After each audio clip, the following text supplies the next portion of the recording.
A lot of us place a lot of emphasis on talent, don't we? I mean, we look at someone who's talented and say, wow.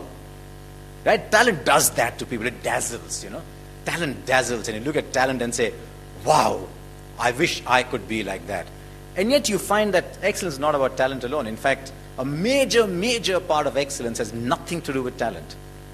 And in course of time, once you go beyond a certain level, ability or talent is the most useless virtue to possess. It's what you do with that talent that matters. And that's why Mukesh used a word that I love, attitude. Beyond a point, it is attitude that counts for far more than talent. Because talent breeds an ego. And talent never solves problems beyond a point. And I was fascinated by something that Sandy Gordon said when we were doing a program together. Because I had seen a lot of young cricketers, extremely talented, who the moment they faced a roadblock did not know what to do. Because they had never had to struggle to succeed. They always used their talent to succeed. And Vinod Kambli is an example of that. The moment Courtney Walsh bounced him in Bombay, he was 22 years old. Was he? Yeah, he was 22 years old then. In 1994, he was 22 years old. Didn't know what to do. Did not play a test match after that. His last test match was when he was 22 years old.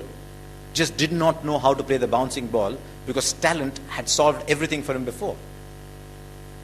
In the Australian Army, when they are, and this is something that doesn't come from sport, but it's something a sports scientist told me, that when they're building an elite core team, they look at your career record, your track record, and if you've never failed, they don't pick you. They don't pick you because they say, if this man experiences failure, will he know what to do? They pick people who have failed and bounced back. And that is where your attitude comes through. And, I mean, let's look at excellence. What is excellence about? It's about being in the top 10% in your profession. I mean, I know I'm talking to people who want to be in the top 1%, but there are a lot of ordinary people around us around. So let's say top 10%.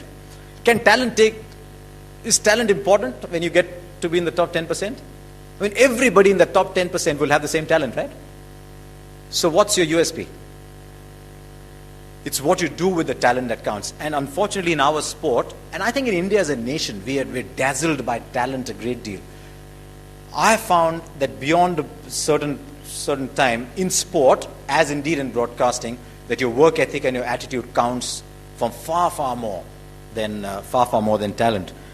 I mean, Tendulkar is a prime example.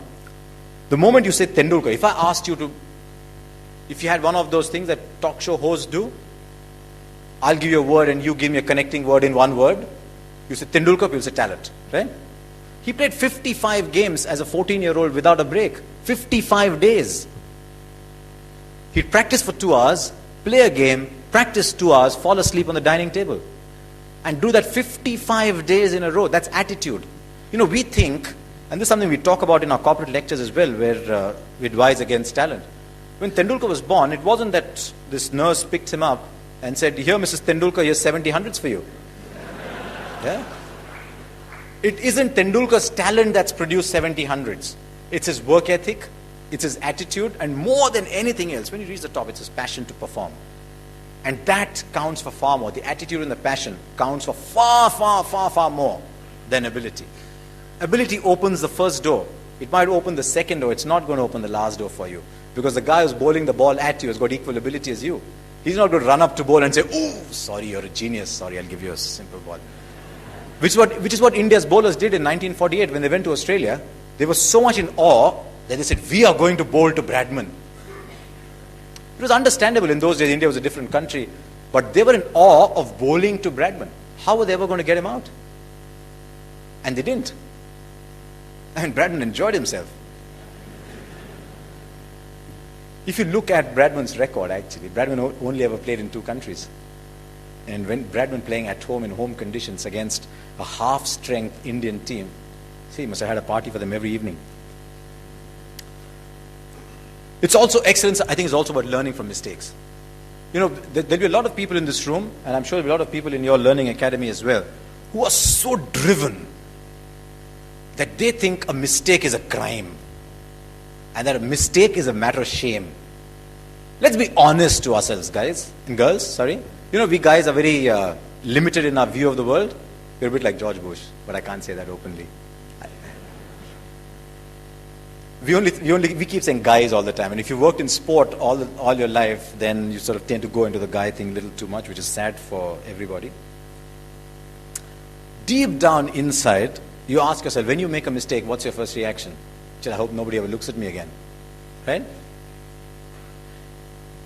I'm going to tell you that mistakes can be your best friend. Because the more mistakes you make, the more you know what not to do. And excellence is as much about knowing what to do as knowing what not to do. And if you can be outstanding at knowing what not to do, then the road to what to do opens up before you, doesn't it? I tried telling that to one of my friends who was in the same dorm as me, and we stayed in touch afterwards. He was one of these IT freaks. And I was telling this, I said, this is my attitude about mistakes. I said, the more mistakes you make, the more you know what not to do. And he promptly extended the limits to infinity, as you tend to do, and said, therefore, the most successful guy is the one who only makes mistakes. Right? That would be a mathematical conclusion to it, wouldn't it? Every time I make a mistake, I learn. The more mistakes I make, the more I learn. If I only make mistakes, I only learn. Right? It doesn't quite work like that. But I've yet to meet a situation in life where you're not allowed to make a mistake. Everybody's allowed to make a mistake. It's the second or the third mistake that you're not allowed to make. You make the same mistake twice, thrice, then you lose respect. It's, when bowlers are planning how to get batsmen out, they look for weaklings and say, this guy gets out here all the time. It's because you get out there all the time that they're able to make a plan against you. But if you make a mistake and say, I will not make that mistake again, because I know this is where I can go wrong, then you're starting to do very well.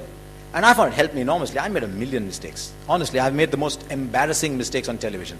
On live television, I've made some absolute bloomers. But I said, I won't make them again. Because every time I got to that situation, I said, hang on, buddy, last time you were there, you did that wrong.